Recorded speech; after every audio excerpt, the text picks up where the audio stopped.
រិយាគិតច្បាស់លាស់ហើយឬនៅអូនរិយាគិតច្បាស់លាស់ហើយថាគេនឹងរៀបការជាមួយវិធីឯងតើឯងគិតរៀបការខែណាដែរខ្ញុំគិតថានៅខែក្រោយនេះខ្ញុំនឹងឲ្យក្មួយរិយាទៅនៅផ្ទះរបស់ខ្ញុំសិនខ្ញុំចង់ឲ្យរិយារស់នៅទីនោះទម្លាប់សិនឯងគិតយ៉ាងម៉េចដែរខ្ញុំក៏គិតបែបនេះដែរតែខ្ញុំសូមឲ្យជួយមើលថែកូនខ្ញុំផងខ្ញុំក៏ជាមើលថែនាងឲ្យបានល្អកុំបារម្ភអីខ្ញុំសប្បាយចិត្តណាស់ដែលវុធីឯងនិយាយបែបនេះខ្ញុំលែងបារម្ភទៀតហើយមានឃើញនិផាទេនេះខ្ញុំរកគេមិនឃើញសោះនាគប្រោះតូចចេញទៅខាងក្រៅតាំងពីព្រលឹមម្លេះលោកម្ចាស់មានការអីដែរគ្មានអីទេអ៊ំទៅធ្វើការចោះចាលោកម្ចាស់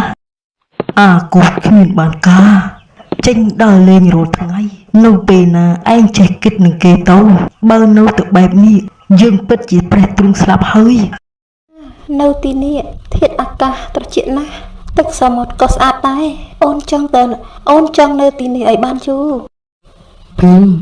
បងគិតថានៅ2-3ថ្ងៃបានហើយ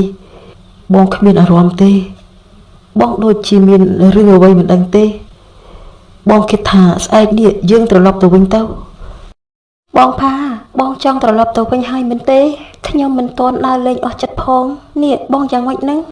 ដើម្បីបងអូនទៅវិញក៏បានដែរតែពេលនេះបងនាំអូនដើរលេងសិនទៅស្អែកពេលព្រលឹមលោកពូវុធីបានបើកឡាន